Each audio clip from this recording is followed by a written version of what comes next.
시험을 이기는 비결 네 번째 말씀으로 참된 가치관을 정립하라 라는 제목으로 함께 말씀 나누기 원합니다. 주의 종 야고보는 흩어져 있는 12지파에게 여러 가지 시험을 만날 것을 말하면서 시험에 대처하는 법, 세상 사람들의 수준이 아니라 하나님의 자녀들은 어떻게 대처하는지 차원이 다른 대처법을 말씀을 하고 있습니다. 그래서 시험을 이기는 비결을 2절에서는 시험을 기뻐하고 환영하라, 웰컴 말씀을 했죠. 3절 4절에서는 인내를 온전히 이루어 성숙함으로 나아가라고 권면합니다. 그리고 5절에서는 시험을 이기는 지혜를 간구하라 라고 권면하면서 오늘은 네 번째 말씀으로 바로 참된 가치관 정립, 물질관 정립을 권면하고 있는 것을 봅니다. 특별히 고난이 올 때에 그 고난이 영원한 것이 아니고 잠깐임을 알면 이겨나갈 수가 있는 것이죠. 그래서 9절부터 11절에서는 시험의 구체적인 예를 들고 있는데 이들에게 닥친 시험은 핍박과 빈곤이었습니다. 그 중에서 빈곤의 문제를 오늘 본문에서는 다루고 있게 되는 것이죠. 사람들마다 소원들이 있습니다. 그 중에 여러 가지 소원 중에 공통된 것 하나 찾으려면 자유롭고 싶은 것이죠. 특별히 물질, 가난으로부터, 결핍, 빈곤으로부터 좀 자유했으면 그런 마음들이 모든 사람들에게 있을 것입니다. 가난이 단순한 불편이라고 말하는 사람이 있습니다. 그러나 어떤 사람들은 이 가난이 단순한 불편함 정도, 불편하면 그냥 참고 지나가도 되고 있어도 되고 그렇게 꼭 없어야 될 것은 아니죠. 그러나 정말 가난 때문에 너무나도 많은 고생을 해본 사람은 그렇게 말하지 않습니다. 그에게 있어서 가난은 단순한 불편이 아니라 원수고 또 뼈에 사무친 원한이 될 수도 있는 것입니다. 너무 가난해서 제대로 또 교육 기회를 받지 못하고 공부를 못해서 지금 내 삶에 그런 여러 가지 누릴 수 있는 그것을 경험하지 못한다면 그분에게는 가난이 참 뼈아픈 상처가 될 수 있는 것이죠. 그리고 재정이 없어서 수술비가 없어서 중환자실에 동생이 수술비가 없어서 병원에 가지도 못하고 죽었습니다. 그 사람에게는 또 어떻게 가난을 이야기할 수 있겠습니까? 그래서 이 가난으로 성격이 삐뚤어지기도 하고 또 힘든 일들을 겪고 그것이 치유되지 않고 썬뿌리로 남아있다면 단순한 불편함이 아니라 그 사람에게 있어서 가난은 원한이요 저주하고 싶은 원수가 될 수도 있는 것입니다. 그래서 오늘 본문의 야고보는 바로 부와 가난에 대해서 생각하게 합니다. 부에 대해서 사람들은 일반적으로 세상에서는 어떤 생각들을 가지고 있습니까? 부는 하나님이 주신 축복이라고 생각하고 가난은 무엇인가 무능하거나 부끄러운 것 아닌가 이런 생각들을 세상 사람들은 가지고 있습니다. 그러나 하나님도 그렇게 말하실까요? 성경은 전혀 다르게 접근하고 있음을 알아야 되는 것입니다. 바로 성경은 많은 부분에서 이 부에 대하여 경고하고 있고 부정적으로 평가하는 부분이 많음을 기억을 해야 됩니다. 부 자체보다도 부에 지르는 과정에서 또 부를 지키려는 욕심에서 많은 사람들이 시험에 들고 결국은 참된 믿음에서 떠나는 안타까운 모습을 경험하기도 합니다. 그래서 신약 성경에서 일반적으로 부에 대하여 경계하고 있죠. 어떤 성경에서는 또 돈을 사랑하는 것이 일만악, 모든 악의 뿌리가 돈을 좋아하는 것이다, 사랑하는 것이다 라고 또 세게 말씀하기도 합니다. 야고보가 보내는 서신을 보내는 여러 교회들, 이 교회들도 가장 근심거리 중에 한 가지가 빈곤의 문제였습니다. 교인들의 관심은 단순한 빈곤에서 벗어나려는 것이 아니었습니다. 그래서 어떤 사람들은 가난에서 벗어나려고 하다가 또 시험에 들기도 하고 또 부한 사람들은 그 부를 지키고 또 더 많은 재산을 정식시키기 위해서 그렇게 살아가다가 또 많은 시험에 빠지기도 하는 그런 상황에 노출되어졌죠. 그래서 이들에게 가장 필요한 것은 빈곤에 대한 적절한 하나님의 말씀, 어떻게 하나님이 말씀하시고 그리스도인들은 어떻게 살아야 되는가에 대한 또 야고보의 권면의 말씀이 필요했던 것입니다. 부가 축복이냐 시험이냐, 가난은 은혜냐 무능이냐 하는 것에 성경적인 해답이 필요했던 것입니다. 그래서 오늘 두 가지의 말씀을 나누면 첫째로 빈부 자체는 신앙을 평가하거나 하나님 사랑을 측정할 수 없다라는 것입니다. 가난하거나 부유한 것 자체가 죄도 아니고 축복도 아님을 알아야 됩니다. 중요한 것은 그것을 보는 태도, 사람의 태도라는 것이죠. 그래서 오늘 읽었던 우리 9절 10절 같이 읽겠습니다. 낮은 형제는 자기의 높음을 자랑하고 부한 자는 자기의 낮아짐을 자랑할지니 이는 그가 불의 꽃과 같이 지나감이라. 그래서 낮은 형제는 이 가난한 그리스도인을 이야기하죠. 그리고 부한 자는 여기서는 재산이 많은 부자 그리스도인. 그래서 이들이 야고보는 이 재물 때문에 시험 들 수 있다라는 것을 지적하면서 이 가난한 자는 어떻게 이겨나갈 수 있는가? 자기에게 없는 것을 보는 것이 아니고 자기에게 있는 것, 부유한 것을 자랑하라라고 이야기하고, 부한 형제는 자신에게 없는 것, 가난한 것을 보고 자랑하라. 역설이죠. 그렇게 권면하는 것을 봅니다. 그래서 가난하거나 부유한 것 자체가 죄가 된다, 그것을 말하는 것이 아니고 부를 대하는 태도가 잘못되면 죄가 된다는 것입니다. 가난하다고 해서 무능한 것도 아니고 덜 행복한 것도 아니죠. 덜 거룩한 것도 아닙니다. 부자라고 해서 더 축복받던 것도 아니고 더 부패한 것도 아님을 알아야 되는 것입니다. 문제는 부를 어떤 시각으로 보느냐, 그것을 더 중요하게 여긴다는 것입니다. 가난한 자가 부를 모으려고 몸부림치고 뭐 세상의 여러 가지 방법들, 수단 방법 가리지 않는 다음에 그도 죄를 짓는 것이죠. 부한 자가 자신의 부를 지키기 위해서 모든 정력을 그것에 다 쏟고 있다면 그도 죄를 짓고 있는 것임을 알아야 되는 것입니다. 디모데전서 9장에 가면 이 부 자체보다 이 부하려고 하는 태도에 대한 심각한 경고의 말씀을 하죠. 어디까지 갈 수 있는가 이야기하죠. 그래서 디모데전서 6장 9절 같이 읽습니다. 부하려 하는 자들은 시험과 올무와 여러 가지 어리석고 해로운 욕심에 떨어지나니 곧 사람으로 파멸과 멸망에 빠지는 것이니라. 가난한 자나 부자가 욕심을 부리기 시작할 때에 분명 시험에 빠지죠. 올무에 빠지게 됩니다. 그래서 여기 보면 시험, 올무, 어리석고 해로운 욕심에 떨어진다는 거죠. 부하려고 하다가. 그런데 어디까지 갑니까? 파멸, 멸망까지 가는 심각한 그런 상황에 놓이게 된다는 것입니다. 물질은 일반적인 하나님의 일반 은총에 해당하는 부분입니다. 그래서 부자가 있을 수도 있고 가난한 사람이 있을 수도 있습니다. 누구나 누릴 수 있는 은총이지 그 자체로 신앙을 평가하거나 있고 덜 있기 때문에 하나님 사랑을 많이 받았다, 적게 받았다, 그렇게 평가해서는 안 된다는 것입니다. 가난한 사람은 시험에 빠지기 쉽습니다. 왜냐하면 자기도 남들처럼 더 갖고 싶은 그런 마음이 들죠. 그래서 그것을 위하여 또 더 얻기 위하여 세상적인 방법을 동원하고 또 열등감에 빠지기도 하고 우울에 빠지기도 하고 그러다가 시험 들기도 하는 것입니다. 그런데 가난한 사람만 시험에 잘 듭니까? 부자들이 더 시험에 들기 쉽습니다.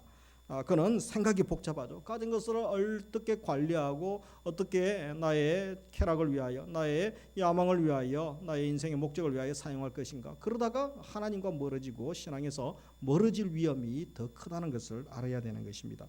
둘 다 그러다가 하나님의 인도를 받지 못하고 결국은 자기 방법으로 자기의 생각 기준으로 살려다 몸부림하다 보면 올무에 빠지게 되고 파멸, 멸망에 이르게 된다라는 이 경고의 말씀을 우리가 기억해야 되는 것입니다. 그러므로 야고보가 권면하는 것은 무엇입니까? 낮은 형제가 자랑할 것이 있고 높은 형제가 자랑할 것이 있다. 낮은 형제는 무엇을 자랑합니까? 그리스도 안에서의 부요를 자랑하라. 그래서 예수 안에서 부요입니다. 세상 안에서의 부요가 아니고 세상적 부요가 아니고 하나님의 풍요죠. 그것은 하나님의 은혜로 내가 어떠한 신분 되었는가 그것을 알면 하나님의 존귀한 자녀가 된 신분의 대변화가 일어났죠. 그것을 알면 그렇게 우울해하거나 낭망할 필요가 없다는 것입니다. 야고보서 2장 5절에 보면 하나님이 세상에서 가난한 자를 택하사 믿음에 부유하게 하시고 또 자기를 사랑하는 자들에게 약속하신 나라를 상속으로 받게 하지 아니하셨느냐.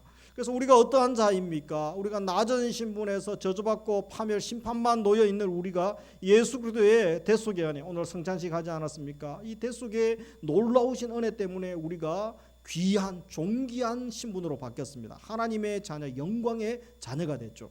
그리고 우리에게 유업이 있습니다. 여러분 어떤 사람이 죽었는데 그죠? 뭐 재산을 뭐 1조를 남기고 10조를 남겨서 자녀들이 유산 상속비 주고도 유산이 얼마나 많은지 막 행복해하기도 하죠.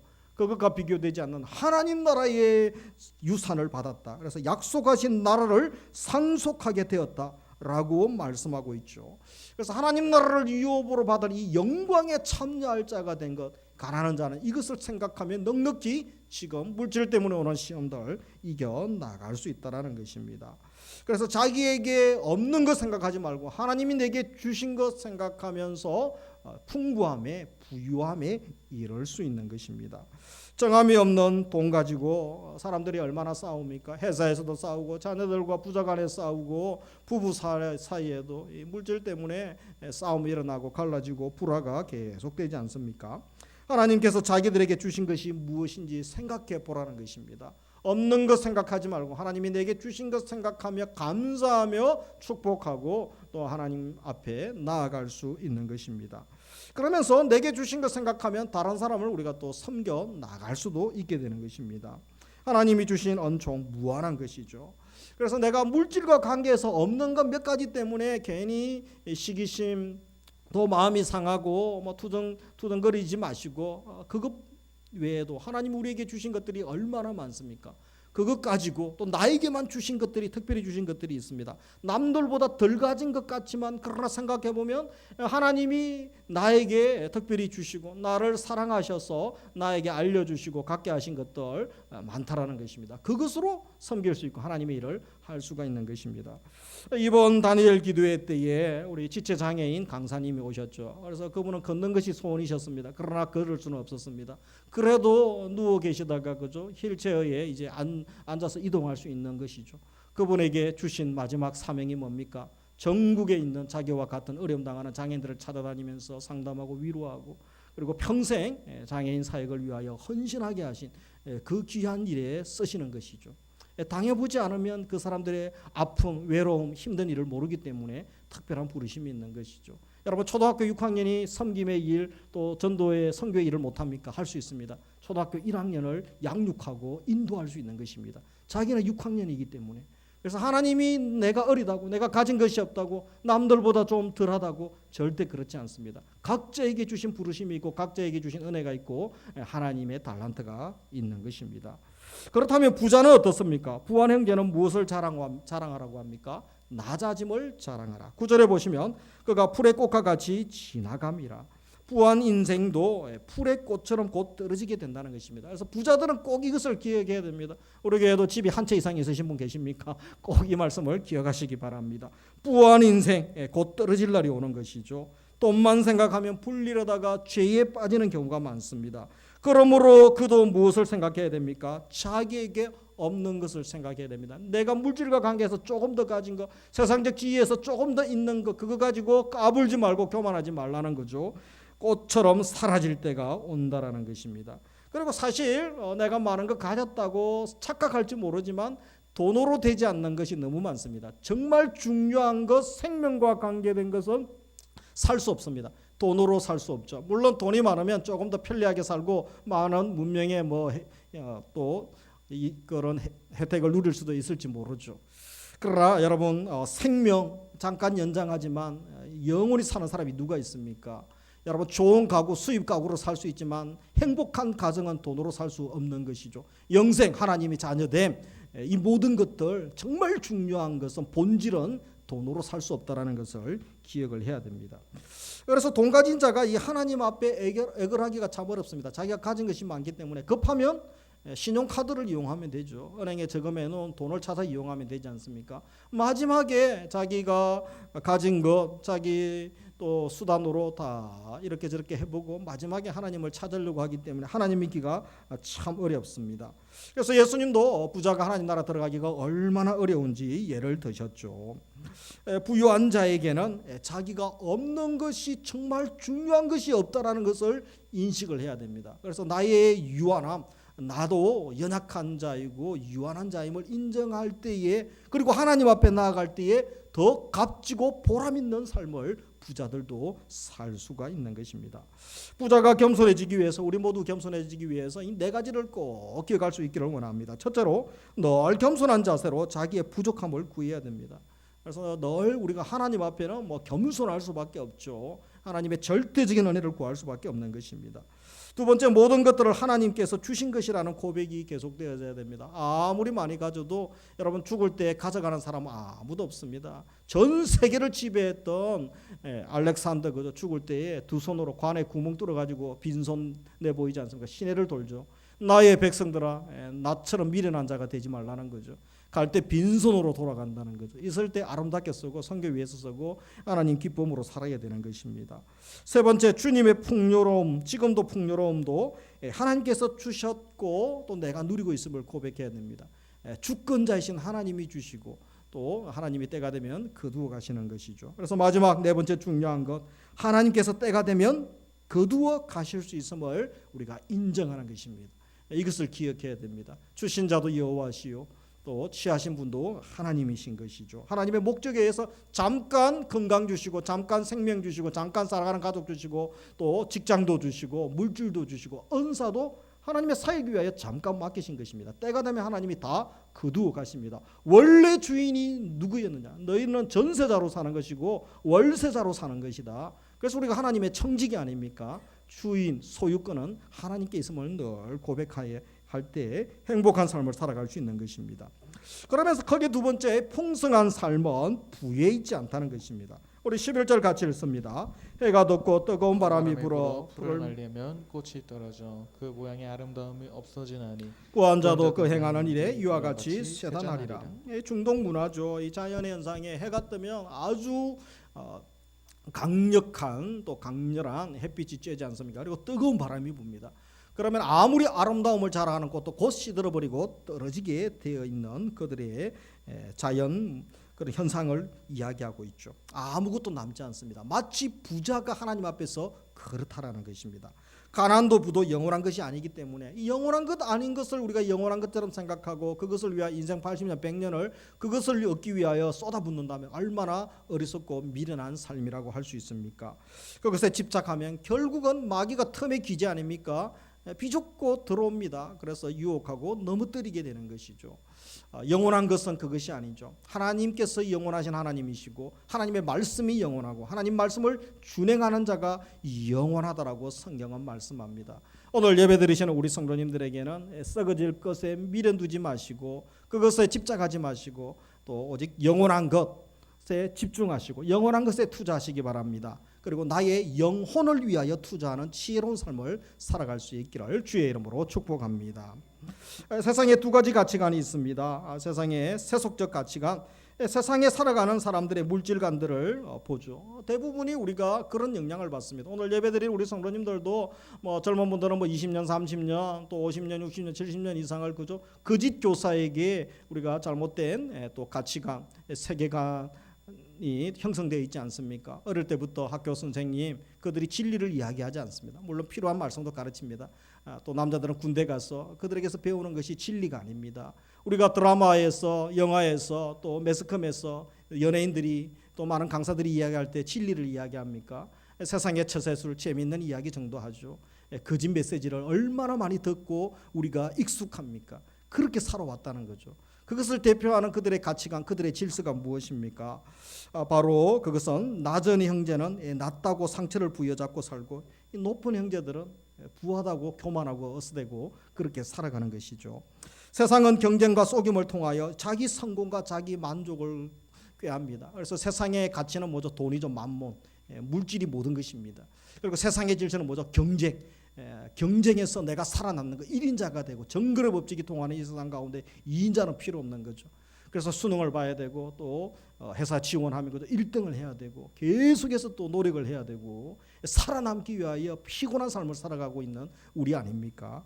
그런 가운데 우리 그리스도인들도 피곤한 삶을 살아가고 있는 것입니다. 정함이 없는 소유에 목숨 걸려고 합니다. 그리고 건세를 얻어서 또 부자라고 성공한 자라고 인정받고 교만을 드러내고 있습니다. 수단이 목적을 삼켜버렸습니다. 그런 세상 가운데 그리스도인들은 달라야 한다는 거죠. 너희들은 거꾸로 보고 거꾸로 살아야 된다. 거꾸로 정신, 그것이 바로 십자가 정신이죠. 십자가 정신은 이 세상의 가치와 질서와의 반대 정신으로 살아가는 것입니다. 그래서 그리스도인들이 이 세상에 살아갈 때 핍박을 많이 당하고 왕따당하고 얼마나 외롭고 힘든 시간을 걸어가야 됩니까?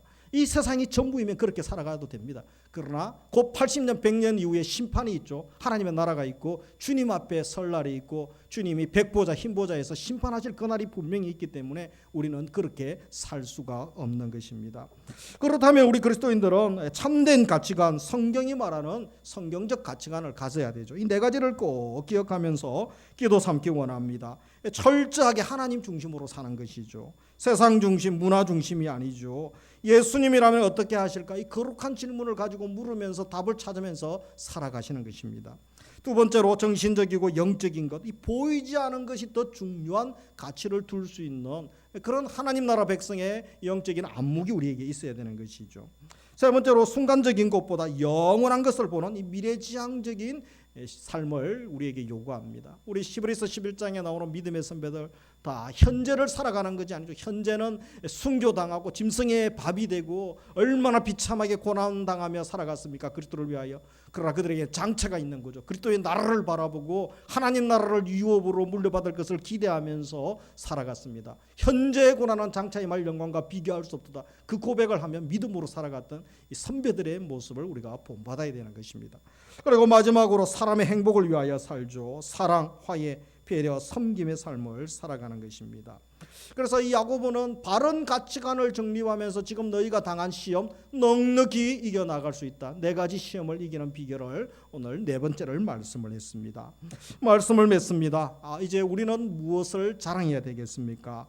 먼저 허영을 버리고 영원한 것을 자랑하는 지혜를 주시기를 원합니다. 그리고 진정한 높음을 그리스도 안에서의 높음, 하나님 앞에서의 신분의 변화됨과 하나님 나라를 유업으로 물려받는 우리의 그 변화된 삶, 그것을 인하여 우리가 감사하며 자랑할 수 있기 원합니다. 세상에서 우리가 하나님 자녀된 것보다 하나님 자녀의 이 막강한 권세, 이것에 자랑할 것이 무엇이겠습니까?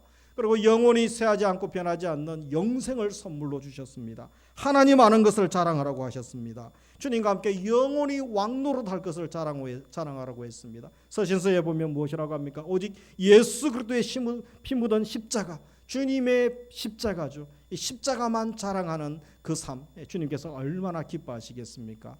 우리 한 주간도 바로 썩어질 것, 사라질 것에 집중하고 그것이 인생의 전부인 것처럼 살아가는 어리석은 자가 되지 마시고 영원한 세계를 위하여 사시고 또 나의 영혼을 위하여 투자하는 갓짐 삶, 정말 하나님께서 인정하시고 하나님 나라를 위하여 투자하고 그의 나라와 의를 위하여 살아가는 삶이 길이 남는 것이고 주님이 칭찬하는 것이고 또 주님께서 그런 삶 살려고 몸부림할 때에 힘 주시고 지혜 주시고 능력 주심을 믿으시기 바랍니다. 그렇게 사는 자는 어떻게 살 수 있습니까? 기도의 자리에 나아갑니다. 그래서 다니엘 기도에 이제 마지막 일주일 남았습니다. 일주일. 아직까지 현장에 한 번도 안 나온 분들이 있어요. 영적인 간첩들이 많아요. 이부에 보니까 아직도 한 번도 안 나오신 분들이 많이 계시네요. 오늘 밤에 다 나오세요. 얼마나 강사님 은혜가 되고 저도 또 기도 응답도 받고 어떤 분이 기도 응답 받았다고 제게 문자도 주시고 응답 받은 분들이 많으세요. 그리고 제일 큰 복은 하나님의 사랑을 경험하고 다시 신앙이 회복되고 살아계심을 경험하고 간증, 내가 기도 응답 받는 게 제일 큰 복 아닙니까? 그리고 또 덤으로 그죠? 과일도 선물로 드리기도 하고 또 개근상도 주고 정근상도 드리기도 하고 덤으로 또 우리가 사랑도 경험할 수 있습니다. 오늘 밤에 다 나와서 한 분 이상은 나와야 되지 않습니까? 우리 찬양대 절반이 많은 분, 절반은 아니지만 여러분들이 아직 한 분도 안 나오신 분도 많으세요.